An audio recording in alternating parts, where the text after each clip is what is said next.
how are you all? I hope you're all really good. Welcome back to Kirsty's Books. I cannot believe it, but it's time for February wrap up. I've not had the best reading month, I will be honest. I've only read 5 books this month, and the majority of them have been for uni. They still count towards my reading goal, though I don't rate them, but I will give you sort of a little overview and my thoughts on that. I just don't give them a star rating. But I did read 2 or 3 that were I actually wanted to read, which was quite nice. So let's just get started. Okay, the first book I read this month was Orlando by Virginia Woolf. This is a cheap second-hand copy. I have scribbled all over. This took me ages to read, unfortunately, even though it's really quite short. It's really interesting. I've always wanted to read Virginia Woolf, and I definitely will be reading more of her works. Really interesting. I think the most interesting part, there's a lot of focus obviously on gender, and a lot of emphasis on like binaries and fluidity and things like that. Also the sort of blend of fantasy and sort of historical, like biography. Really interesting. The narrative is entirely unique. I really enjoyed this one. Very interesting. It does benefit from a lot of study. I ended up writing my midterm on this, so I think it becomes more interesting the more you read it. It's a bit confusing, but it is really interesting. Okay, the second book I read this month was One of Us is Back by Carna McManus, which was the biggest 5 stars. One of Us is Lying, and the entire, basically every single book by Carna McManus, but particularly the One of Us is Lying series, were like some of the books that got me into reading. And One of Us is Lying will always sort of have a special place in my heart because of how good it is. It's sort of my favourite genre, sort of like YA thrillers, murder mystery type thing, set in high school, a little bit of like friend family within the friendship group, like they're just perfect. I don't know why it's taken me so long to read this. I think I've read every single other Carna McManus, bought this, probably had it pre-ordered, got so excited when it arrived, and it's just sat on my shelf. I think it's sort of, you know, when you've got one of your favourite authors, and if the book's sitting you there, you know you've still got a book of theirs to read. So I think I'm all caught up, unfortunately. I loved this. I love all of her books, but particularly the Bayview series. Reading this, I actually felt like I was home. It did. Initially I was like, oh my god, I don't remember any of these characters, I'm gonna have no idea what's going on. There's a really helpful like character log at the beginning, which really helped me. It's like it's got a list of like, it's set as contacts. I knew that wasn't right. Set as contacts, which I found really helpful. It was so good. I just like, I think because these characters hold such a special place in my heart, coming back to them, it was like coming home, honestly. I know it sounds really cringy, but I feel like you'll know. I feel like you'll understand. I hope so, otherwise I sound insane.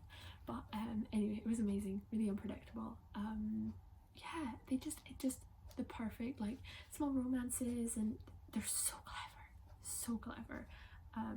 If you haven't read a Carna McManus, this is your sign too. I loved it. Okay, the third book I read this month, I have been reading for quite a while. I've been reading it on audiobook. It is A Lady's Guide to Fortune Hunting by Sophie Irvin. What I really enjoy doing is, I have got this somewhere on my TBR. I think at home, I don't think it's here.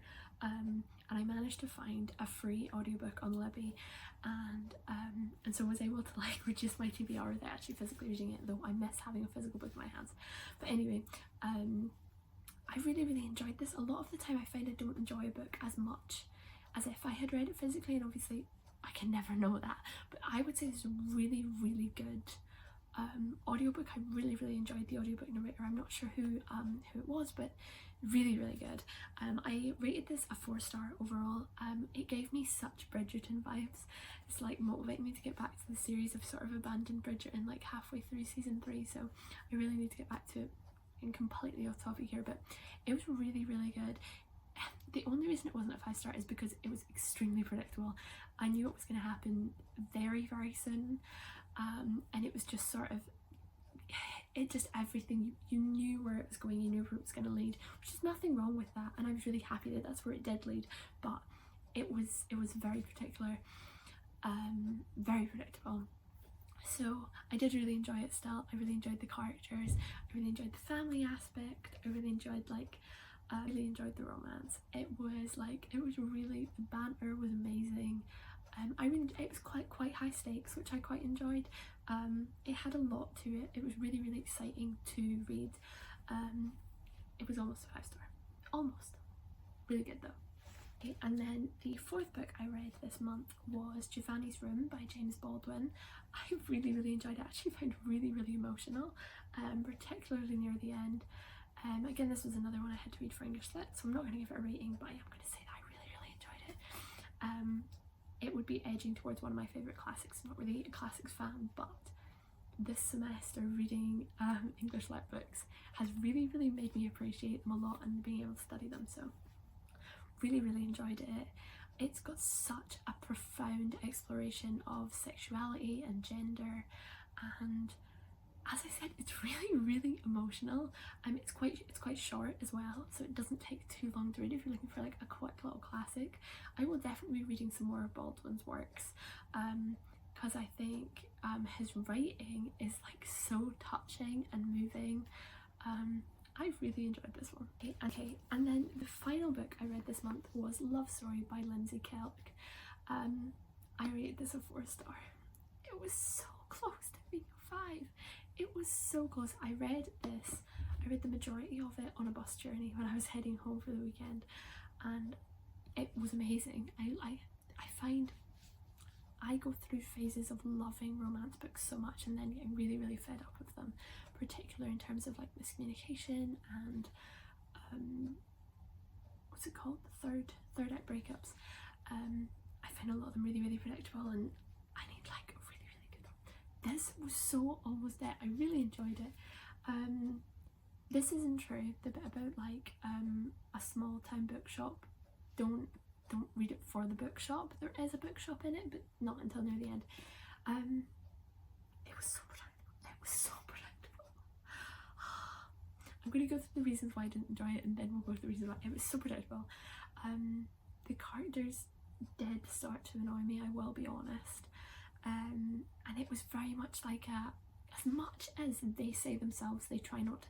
There was a few situations where they really well avoided miscommunication, and then there were some other stages where it was such miscommunication, and it was just like I don't remember what his name was, Joe Walsh, his name Joe, it is Joe, I don't remember his name being Joe. Joe, there was a few things he did and I was like, really did my head in. It was just like, I don't know, I was maybe just more annoyed at the characters. Maybe that was how you were supposed to feel, and it's just very effective writing. I did really enjoy the romance, don't get me wrong. I enjoyed the literary aspect of it. I love a book that's to do with publishing, that's to do with writing. Really, really interesting. And I think there's some lovely, lovely passages in here about writing and things like that. And I think it has got a deep message to it as well. It's not just a surface rom-com. As I said, I loved parts of it and I hated parts of it. So I went with a 4. I think it could have been a 3, it could have been a 5. Like there was a lot of scope here. I went with a 4. I would definitely recommend it. I mean, even just for the cover, like, that is gorgeous. I think I probably bought it because of Taylor Swift.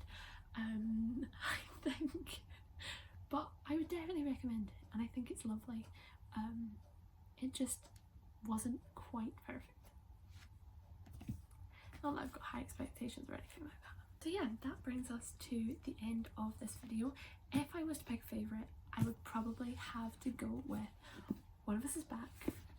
I had those in a really weird way there. One of Us Is Back by Karen McManus. Yeah, I mean, just from the fact that usually I've got loads of 5 stars to pick from and I'm sort of torn, but this one was definitely the high standard of the month, and probably one of the best of the year so far as well, even though we're only 2 months in. But I will try and decide that next month when I'm doing like my when I'm starting my yearly wrap up. So yeah, that would definitely be my favourite. Okay, well, I think that's all I've got to say. I don't actually know how long this video is. I don't think it's that long, but anyway, thank you very, very much for watching. If you're still watching, that means a lot. If you'd like to like or subscribe, that would honestly be amazing. But the fact that you're still here is it's crazy. So thank you very much for watching, and I will see you all soon for another video.